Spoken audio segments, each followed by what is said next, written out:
Happy Friday, everyone. Welcome to the Media Row podcast with me, Justin Miller. Of course, sponsored by Kelly's Little Nipper and Stevens Automotive and Sales. Today's show, as always, sponsored by Kelly's Little Nipper, 1701 East Grand Avenue in Des Moines, the historic Kelly's Little Nipper. Go check it out. Great food, great drink, and even better community over there at 1701 East Grand Avenue in Des Moines.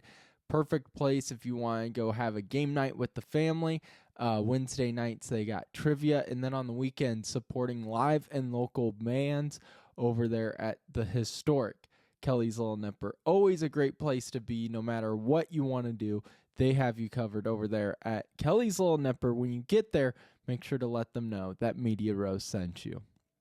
So, today's show is going to feature someone that I am planning on interviewing quite a bit here in the next few weeks because I thought there'd be no other better person to bring onto the show to kickstart August than the man himself, the head coach of the Drake football team, Joe Woodley, as Drake football is just weeks away from kicking off as well. So going to have some fun with Joe here in the future, but also in today's show, really talk about everything from, his hiring process of, rebuilding a team, of the pressure of being a coach that has never lost a regular season game, and just the pressures of having a brand new roster, filling that quarterback spot, filling a spot on the defensive side where you're missing one of the best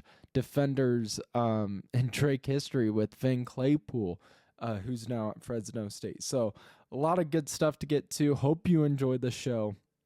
Make sure to like, comment, subscribe, all that good stuff.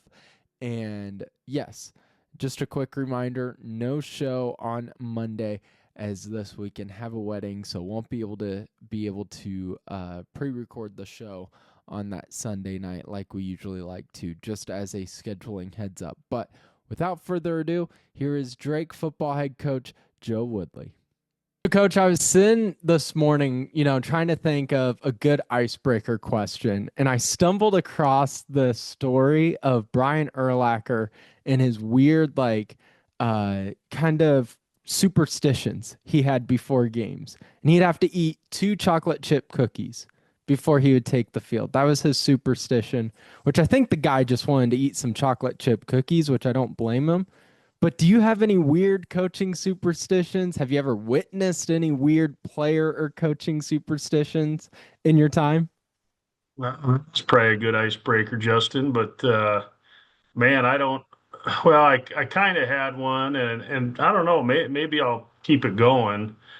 I think it was more or less the deal just to kind of keep me busy. But my prior job at Grandview, as I'm sure a lot of people know, our locker room was off campus, and and we were kind of I guess tasked with kind of keeping it clean. I mean, we had a cleaning crew, and but you have practice on Friday, and you kind of muddy it up a little bit. And but early, I'd be the first one down there on Saturday mornings, and I definitely black coffee is definitely a part of the superstition. I got to probably have that in the morning.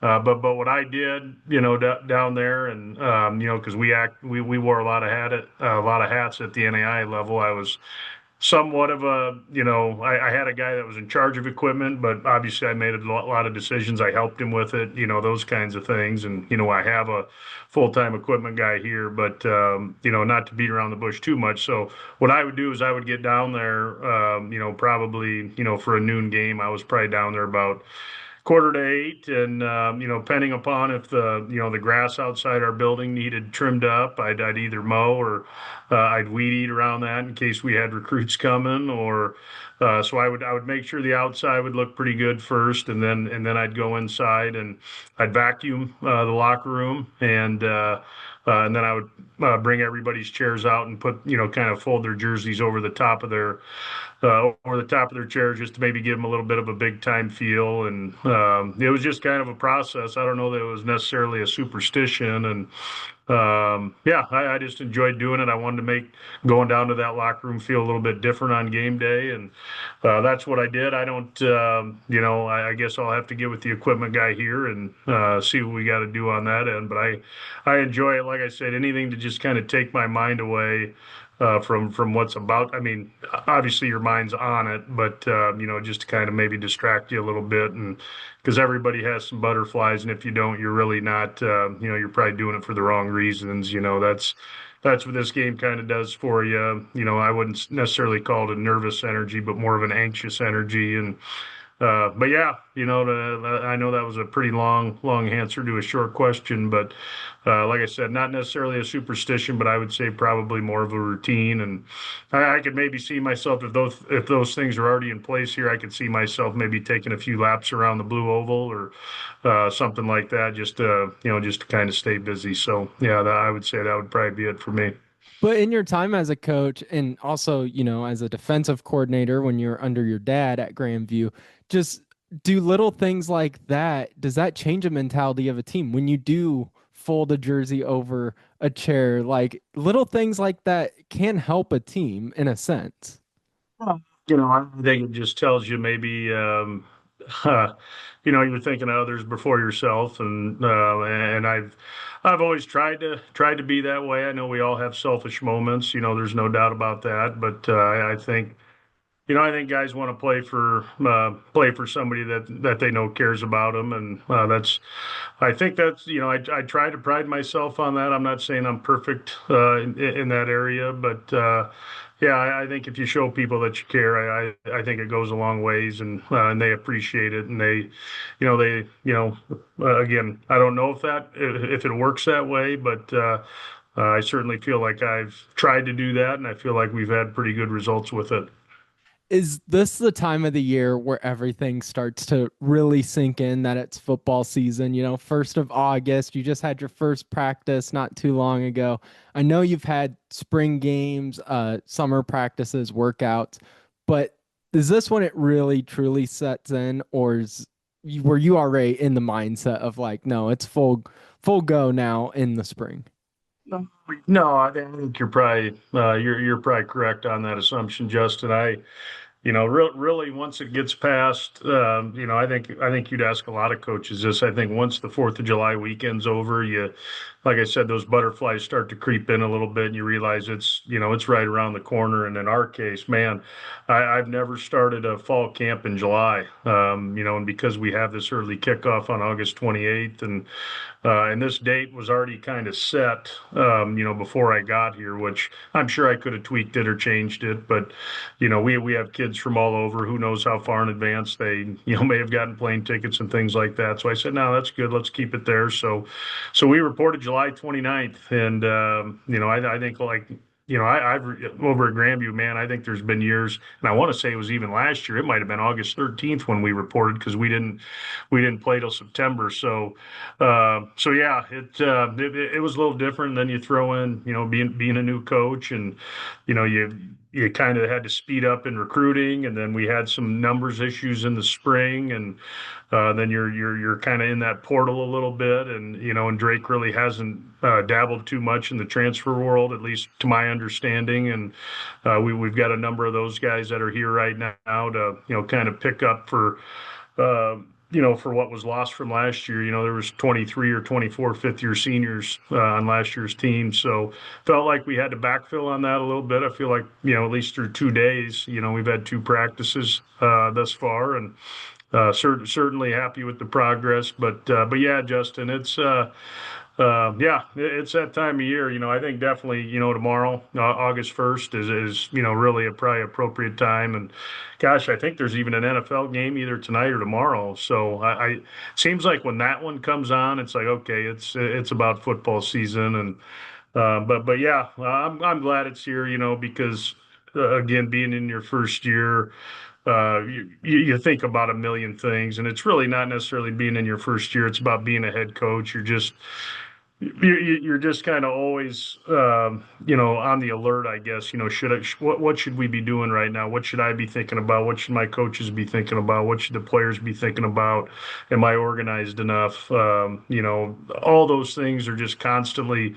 It's kind of a hamster wheel in your head, and but that's what makes it worth living, man. It keeps you alive. It keeps you, excited, and again, at the end of the day, we're still playing a football game, and I drive by some of these, construction workers on hot days, and I'm like, man, I've got a pretty good gig, and because it's been hot, and we were actually really fortunate today with the weather, so yeah, but it doesn't mean it's any less important to me, and take a lot of pride in trying to create a successful environment for the people that I'm around day in and day out, and yeah, so it's a good time. It's a good time to be a Bulldog right now, Justin. You brought up recruiting, and with this being your first time at Drake, dealing with recruits, trying to get transfers, what did you learn about yourself in that process, and just what was unique or different from your time at Grandview to now at Drake? Recruiting's recruiting, and I truly believe that's what you're doing at the level we're at. Or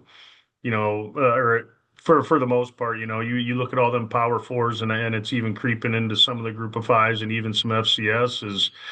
And I know it's now feels like it's a little bit more governed with the House settlement news, but there's still that element of guys being paid to play football, and who's writing the biggest check is who's probably getting the better players, and you throw in the third party stuff.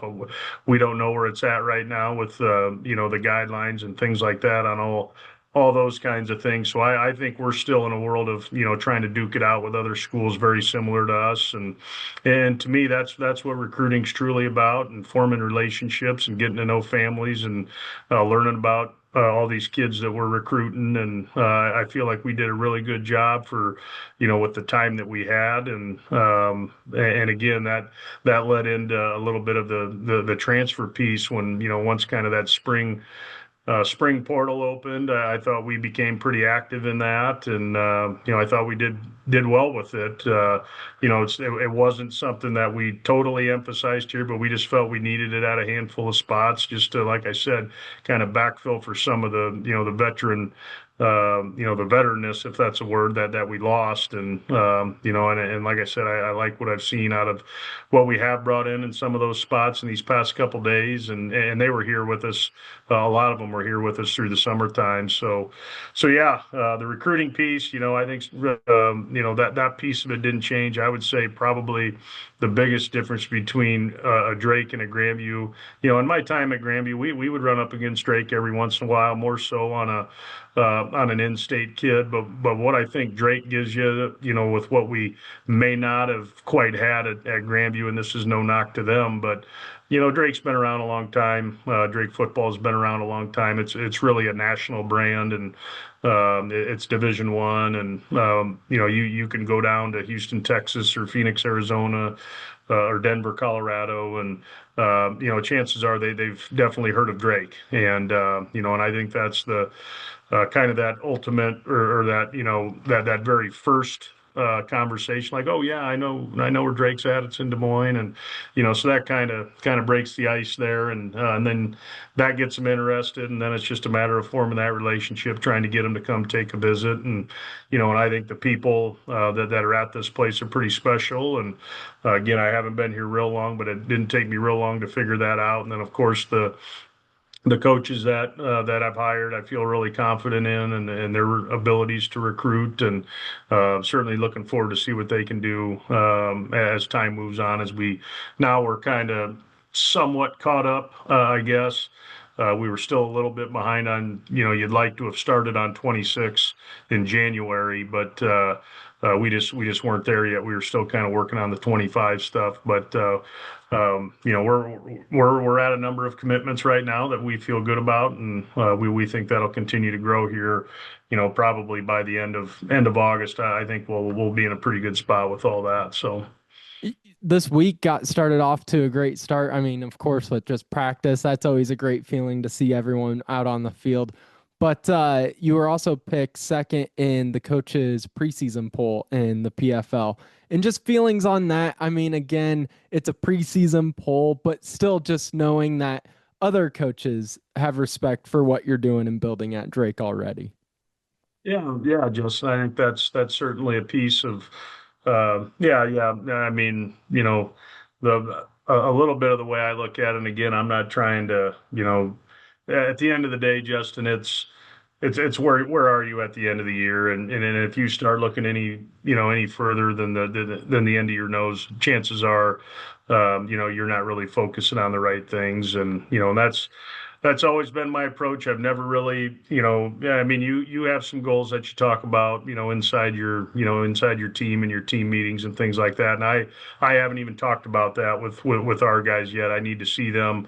We'll probably get closer to that as the closer we get to that first game, because quite frankly, we're a whole different team than what we were in spring ball. So I didn't want to make some unrealistic goals before I saw what the rest of this team looked like. And um, but yeah, I think there's certainly some motivation though with what those polls said, and I guess I'll kind of leave that up to the listener what they think of that. But I think it certainly fired me up, and and I'm pretty sure it fired our guys up too. So again, but you can get excited or get mad about that stuff all you want. It's still going to take what it takes, and you got to earn the right to be at that top spot at the end of the year. And again, we just excuse me, we got to work towards trying to get to that. And the only thing we're worried about right now, and I know it's very boring and cliche, is man, we just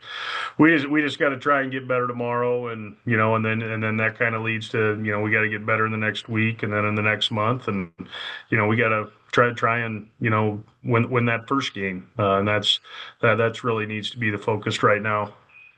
With the first practice already done now, just what impressed you from these guys, or what has impressed you now that you've seen them for a few months now, but just in terms of their ability to really take what you're trying to teach them and run with it? Like, has there been anything just in the terms of their understanding and performance that has impressed you early on?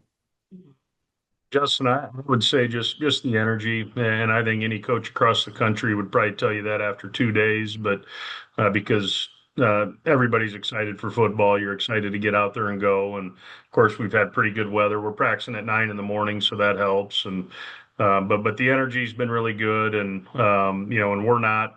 We haven't even been in shoulder pads yet, but we still find a way to have a physical practice. And that was one thing that I noticed that definitely carried over from the spring, was how physical our guys are playing, and how their willingness to be physical has shown. And that's not always an easy thing to accomplish. But there's a lot of competition right now. And I think it's again, new coaching staff. And I think a lot of the guys, I don't know if impress is the right word, probably not, but they we're new, and we don't have prior knowledge. The only prior knowledge we have is in the spring of them, and a lot of them made a pretty big impression on us in the spring. Where there was also a number of guys that weren't practicing due to a pre-existing injury, or maybe they had an injury during spring and now they're back. So a lot of guys that we just, quite frankly, we just haven't seen. So I think that's elevated the urgency and the tempo of guys. And that's really fun to watch, when your practices are spirited. And like I've told them, it's really easy to be excited, really. I'd call it almost the first week of practice, but let's get into about practice 13, and let's see if that energy's still there. And if it is, and that tells you might have the right kind of team. And that those are the days I'm looking forward to, quote unquote, the dog days. And Groundhog Day, whatever you want to call it. Just see what we're like when we're tired, and when the coaches are tired. When can we go out there and it's not fake, it's not manufactured, or are we really all trying to go out there and get better and improve? And that's the test of a real what a team's really made of. You bring up their willingness to get physical. Is that the best way to describe how to be successful on a Woodley coach team is just your willingness to go out and hit somebody. Well, that was the only way I could survive as a player, and I think it probably took me about as far as I could possibly go, and I'm not saying I was an All American and far from it, but it gave me a chance, because I'm number one. I was vertically challenged, I was speed challenged, but I always kind of found my way on the field as a player, and I've just always known coaches appreciated that, and playing for Coach McCarney, that was kind of the mindset there, and most definitely my dad, he was that kind of player in college too, and he's had great success, and I've just seen what it's done, and it's pretty simple. You look across the all levels, and that team that's usually standing at the end of the year or winning conference championships, within their specific area. They're probably the most physical team, and it's maybe not necessarily the most athleticism or most talent. It's are you a together football team, and are you able to withstand 4 quarters of being physical, and then playing your best football in that fourth quarter. And I'd like to think that, again, I hope that's what people see when they watch a team that I'm coaching, or a unit or a position that I'm coaching, and like, man, those guys will hit you, and like I said, and it's not cheap shots, it's nothing like that. It's playing with proper fundamentals, and really just playing with really reckless abandon, and uh, giving yourself up for the team, and you get enough of those guys on your team, and you're going to like your chances. And like I said, we've been a part of a lot of teams that have been that way, and that's what we're trying to impress upon these guys here. And that's not to say they haven't been in the past, but I think we're really making a point of emphasis with it. And I've watched a program that I learned from really the past few years, and how they did things and how they practiced, and it really opened my eyes. And it was, I started to implement that the last couple of years over at Grandview, and I saw what it did, and good thing I did, and now I'm able to do that in year one here. And again, it's not a magic formula or some cheat code or anything like that. It's just really embracing the fact of having physical practices, and callous in your body, and willing to willing to mix it up with anybody, and not being intimidated by anybody, and just trying to go after them with everything you got, and hopefully that's what we can try and do here. Had Michael Admire on the show earlier this week, and we were kind of talking about previewing the team, the roster, just some question marks early on. And the biggest one that he brought up was the quarterback position. And just kind of what's your process? How do you deal with a quarterback kind of competition? We don't have a starter in mind, going into August. Yeah, Michael kind of let the cat out of the bag on that one, but it was inevitable. It was somebody was going to find out at some point. But yeah, we obviously got some tough news after spring ball. Our quarterback, he moved on, but that happens everywhere. And at the end of the day, nobody's going to feel sorry for you or anything like that. And but I feel really good about where we're at. It was a good thing maybe it happened then, and not later or whatever. So we at least have been able to formulate a plan. And quite honestly, the one that we had back was not a returning starter. He had played a lot, and he was an older guy. Believe me, all those things were good. But we had to turn the page, and like I said, I feel really good about where we're at.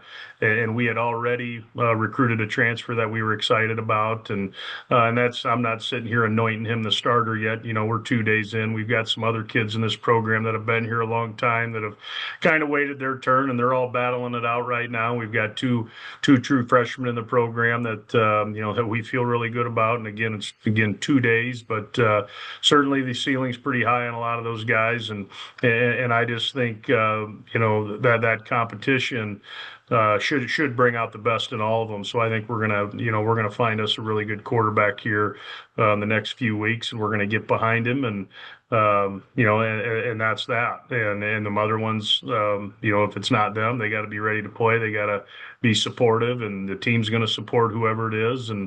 But yeah, again, probably the first little bit of adversity we had, and I didn't see anybody flinch in this program, and it was just kind of all right. Let's go.